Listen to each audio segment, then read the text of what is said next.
құрметті көрермен, эфирде Сатпаев телеарнасының жаңалықтар қызметі, студияда Алтынгүл Машкенқызы. Бүгін хабарымызда ақын сазгерлерге арналған аллея ашылды. Азаттық нұры жүректің жыратты ақын жазушылармен кездесу шарасы ұйымдастырылды.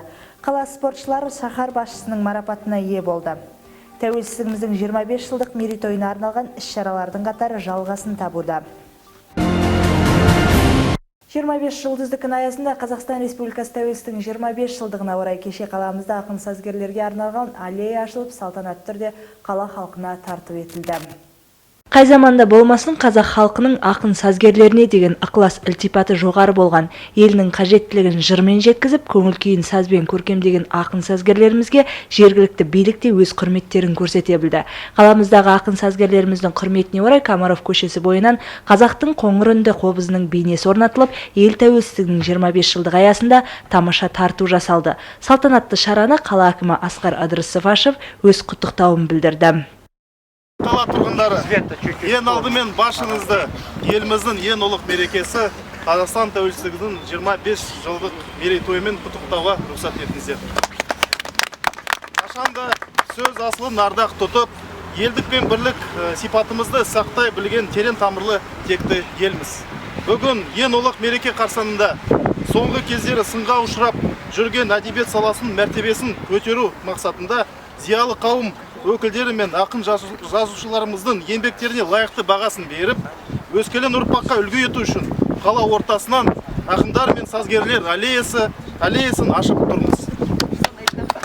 Бұл ұрпақтар сабақтастығының жарқын көрінісі деп ойлаймын. Қаламызда кеншілерден бөлек шығармашылық саласының мамандары да жетіп артылады. Шаһарда қаншама ақын сазгерлер баршылық. Атап айтар болсақ, Кәкімбек Салықов, Садық Асатов, Шымболат Тілдебаев, Аманғали Ербозұлы, Қуаныш Ахметов сынды аталарымызбен бүгінде көзі тірі Яхия Асатов, Зейнеп Әбілбекова, Абдолла Дастанов, Халил Жәнібеков, Мауя Бекмағамбетова сынды аға әпкелеріміз өскелең ұрпаққа ақындық өнердің құндылығын дәріптеуде. Ал бүгінде осы ағалардың ізін басып, ақындық жолда өз үлестерін қосып жүрген жастарымызда жетіп артылады. Аталмыш салтанатты кеш барысында жазушылар одағының мүшесі, Сатпаев қаласының құрметті азаматтары ақын Мұса Түлеуов және де Мауя Бекмағамбетовалар өз ойларын ортаға салып, аллеяның ашылуына арнаған өлеңдерінде оқып шықты.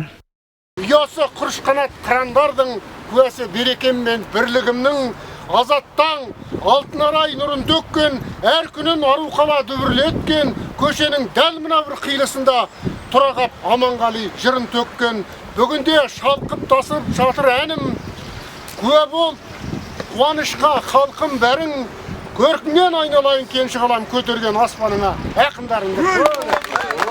Тұғырлы тәуелсіздігіміздің 25 жылдық аясында іске асырылып жатқан игі шаралардың қатары осылайша бірінен кейін бірі жалғасын тапты. Ақын сазгерлердің құрметіне арналып қойылған мүсіннің салтанатты ашылуынан кейін қала әкімі бастаған топ қалалық әкімшілікке қарай бет алып, шаһар басшысы әкімшіліктің кіші залында қаламыздағы ақын сазгерлермен салтанатты бас қосуын жалғастырып, алқалы жиын өткізді.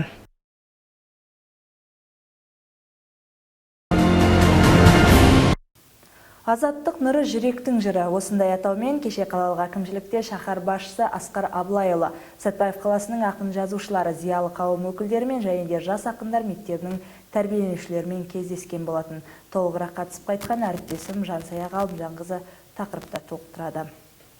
Әдебиет әлеміне қадам басып, ақындыққа талпынған жастардан бастап, бүгінде аймаққа ғана емес, елге белгілі қара сөздің қаймағымен қалқыған ақындарымыз, шындық қоғамдық бірлестігінің өкілдері және бұқаралық ақпарат құралдар өкілдері қалалық әкімшіліктің кіші залында бас қосты. Аталмыш бас қосуды қоғамдық бірлестіктің басшысы Абдолла Дастанов ағамыз ашып жүргізді. Атап өту керек, біздің қаламыз тек қана кеншілер мекені ғана емес, өнерпаздардың да мекені. Бүгінгі күні мәдениет саласында ауқымды шаралар атқарылып жатыр. Атап айтар болсақ, ел тәуелсіздігінің 25 жылдығына орай сәуір айында Ерден Сандыбайұлы атындағы қобызшылар байқауын күні кеше облыстық жас ақындар айтысын өткізген болатынбыз. Осындай игі шаралардың қатарында ақындар мен сазгерлер аллеясының салтанатты жағдайда ашылуына куә болған ақындарымыз дөңгелек үстел барысында қадірлі ақсақалымыз, қаламыздың құрметті азаматы Қойшыбек Тоқтамысов бүгінгі күннің басты мәселесі жөнінде маңызды сұрақтарды көтерді. Ол жергілікті ақындарымыздың мол шығармаларын бүгінгі ұрпақтың бойына сіңіріп, келешекте ақындарымыздың есімін ұмытпайтын саналы ұрпақ тәрбиелей отырып, өлең жырларымен сусындатып, ер жеткізу керектігін тілге тиек етті. Сондай-ақ Қойшыбек атамыз өзінің өлең жырлары жазылған Ақиқат атты кітабын таныстыра кетіп, оны қаламыздың әкімі Асқар Абылайұлына сыйға берді.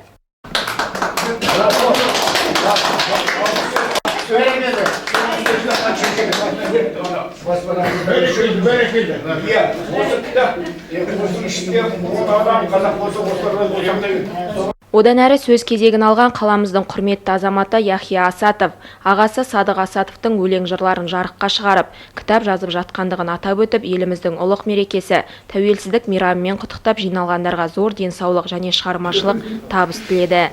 Мерекелік шараға қатысушылардың барлығы шығармашыл жандарға қолдау көрсетіп жүрген жергілікті әкімшіліктің басшыларына алғыстарын білдіре отырып, қала басшылығынан әрдайым қолдау күтетіндіктерін жеткізді. Сонымен қатар келесі жылы ақын Шынболат Тілдебаевтың 80 жылдығына орай облыстық жыршы термешілер байқауын ұйымдастыруды көздеп отырғандығы да әңгіменің арқауы болды. Сонымен қатар 2018 жылы Сәтпаев қаласының 25 жылдық мерейтойын жоғары деңгейде атап өту жоспарда тұрғандығы да айтылып, игі жақсылар өз ойларын білдіріп пікір алмасты. Сонымен бірге жергілікті жас ақындарымыз сөз сөйлеп, өлең жырларын оқып, отырыстың көрігін аша түсті. Тас екен жүректерінде, шыншылдық деген жоқ екен тілектерінде. Өздерін оны көлгірсіп жасырған менен, мейірімге сарансындар, мейірімге сарансындар. Түбі содан жазымда табарсындар. Шара соңында қала әкімі Асқар Ыдырысов ақын жазушыларымызға алғысын айта отырып, барлық қатысушыларға естелік сыйлықтарды тарту етті. Хабарымызды одан әрі жалғастырамыз. Ел тәуелсіздігінің 25 жылдығы аясында қаламыздағы спортшылар мен бапкер жаттықтырушылар қала әкімінің марапатына ие болып, спорттық шаралармен жалғасын тапты. Қазіргі таңдағы мемлекетіміздің негізгі мақсаттарының бірі қоғамда салауатты өмір салтын қалыптастыру. Салауатты өмір салтын қалыптастыруда дене тәрбиесінің бұқаралық спортты дамытудың маңызы зор. Қаламызда спортты жанына серік еткен азаматтар да аз емес. Өткен сенбі күні қаламыздағы жастар спорт сарайында қалалық, облыстық және республикалық халықаралық спорттық жарыстарда оза шауып қаланың атын танытып жүрген спортшыларға құрмет көрсетіліп, салтанатты марапаттау шарасы ұйымдастырылды. Қазақстан Республикасының мемлекеттік әнұранымен бастап алған шарада қала әкімі Асқар Абылайұлы сөз алып, спортшыларымызды жетістіктерімен құттықтады. Бүгін біздің елімізде халықтың өмір сүру деңгейін арттыру және елдің халықаралық аренадағы беделін нығайтуға берік саяси тұрақтылық, ұлтаралық және дінаралық қатынастар, әлеуметтік, экономикалық даму байқалады. Құрметті достар, бұл мереке әрқашан ертеңгі күнге деген сенімділік және еліміздің тамаша болашағына деген сенім мен күш береді. Баршаларыңызға тұрақтылық, гүлдену және денсаулық тілеймін. Барлық бастамаларыңыз нәтижелі, болашағыңыз жарқын болсын. Қала басшысының құттықтауынан кейін ардагер спортшылар, бапкер жаттықтырушылар мен жастарымызға арнайы марапаттар табыс етілді.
Елбасы жолдауларында салауатты өмір салты кеңінен насихатталып, жаңа Қазақстанның бүгінгі ұрпағының дені сау болу керек деген болатын.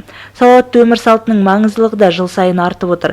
Өйткені еліміздің ертегіне балаған жастарымыз спортты жанына серік етіп, сергек те саналы болып өссе, бұл ұлт денсаулығын ұлықтаудың бірден бір сара жолы.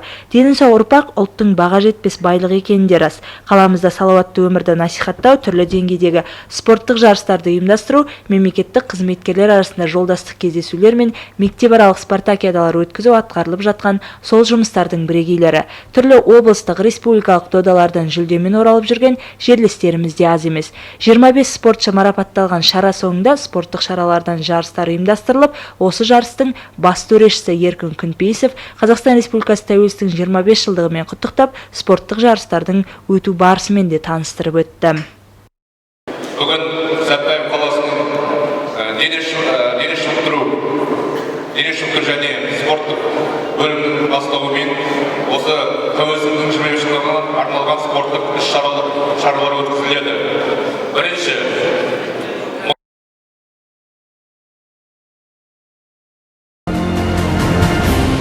Қазақстан Республикасы тәуелсіздігінің 25 жылдығына арналған 25 жұлдызды күн шеңбері аясында мектеп қабырғаларында да іс-шаралар жалғасын табуда.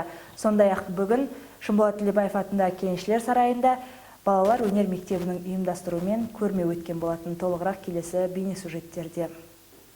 Қазақстан Республикасы тәуелсіздігінің 25 жылдығына арналған шараның алғашқысы номер 27-ші жалпы орта білім беретін мектеп қабырғасында тәуелсіздікті жыр еткен сырлы жүрек атты жергілікті ақын композиторлармен кездесуден бастау алды. Аталмыш кездесуге ақын ағаларымыз Мұса Түлеуов, Абдолла Дастанов және композитор Мәжит Тоғайбеков қатысты. Шара барысы ағаларым әнімен ашылды.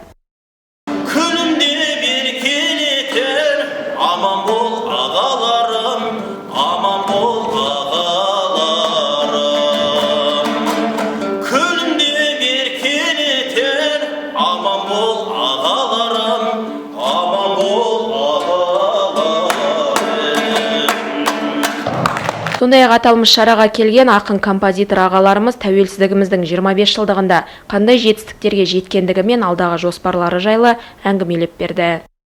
Ақын ретінде, осы қаланың өнерпазы, осы қаланың азаматы ретінде жасымыз біразға жетіп, біраз жетістікте бар тәуелсіздік дейміз. Өйткені себебі біздің үлкейіп келе жатсақ та белсенділіктен қалмай, үлкен болып келе жатсақ та сол өз қатарларымыздың ұрпағымыздың қайда бара жатқандығы, қандай болып жүргендігі біз тілеулес болып отырамыз. Өйткені үйлерімізде балаларымыз бар, мектепте оқып жүрген немерелеріміз бар. Міне осы бізді алаңдатып отырады. Сондықтан да жаңа айтып отырмыз, жиі мектепке келіп, басқа да қаланың техникум сияқты басқа қоғамдық орындарда болып жүретініміз сондықтан. Бірнеше жырлары жарық көрген Мұса Нақыпбекұлы ел тәуелсіздігінің бізге оңайлықпен келмегендігін айтып, жастарды еліміздің патриоты болуға шақырып, мерекемен де құттықтап өтті. Сонымен қатар Абдолла Дастанов ағамыз ақындық қасиеттің бойына қалай дарығандығын жеткізе отырып, тәуелсіздіктің ақ таңымен жастарды құттықтады. Одан әрі бірнеше әндер жазған композитор Мәжит Тоғайбеков бүгінде қанша әндері жарық көргендігін тілге тиек етті. Біздің шығармалар композитор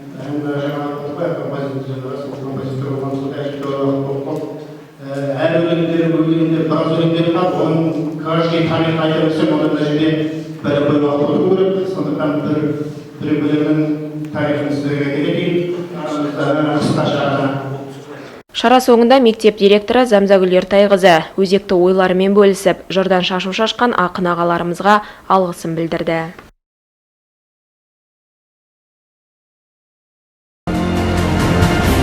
Тәуелсіздіктің 25 жылдық мерейтойына арналған келесі шараның бірі Кеншілер сарайында ұйымдастырылған желтоқсан бояулар атты көрме болды. Аталмыш шараны қалалық өнер мектебінің ұстаздары Гүлшат Оспанова және Айшолпан Ибраеваның ұйымдастыруымен өтті. Ұйымдастырушылардың айтуынша көрменің негізгі мақсаты жас ұрпаққа бейнелеу өнерінің, ағаш өнерінің қыр-сырын таныта отыра, бүгінде дизайнерлер одағының мүшесі, аймақтық ұлттық өнер орталығының ағаш шебері Армия Есетовтың жұмысымен таныстыру дейді. Көрмеге мектеп оқушыларынан өзге де олар балдардың ата-аналары, өнер мектебінің ұстаздары мен суретшілері қатысты.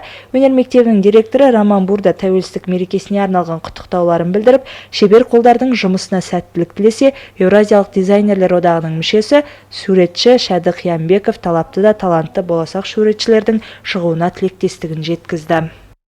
Енді осы көрме балаларға, өзі қаланың тұрғындарына үлкен әсер етіп, сондай қуанышқа бөлеп жатыр. Бұдан да жақсы көрмелер жалғаса берсін, жалғасын тауып. Көрме маған ұнады, шеберлердің қолынан жақсы өнерлі шыққан. Кешегі осы алталашқа аты мәлім Шынболатпен жақсы келінің мүсіндерін өте сомдап келтірген, ойындары жақсы. Мен қуанып қалдым, жақсы жұмыстар екен. Мына балаларға келешекте талап берсін, жақсы ой берсін. Осындай көрмелер көбейе берсе, осылар жақсылыққа жетелейді. Бүгінгі күнге келіп түскен басты жаңалықтар осындай болды. Алда орай мәліметі және орыс тіліндегі жаңалықтарымыз мен өздеріңізбен ертеңге дейін қоштасамын. Амандықта жүздескенше.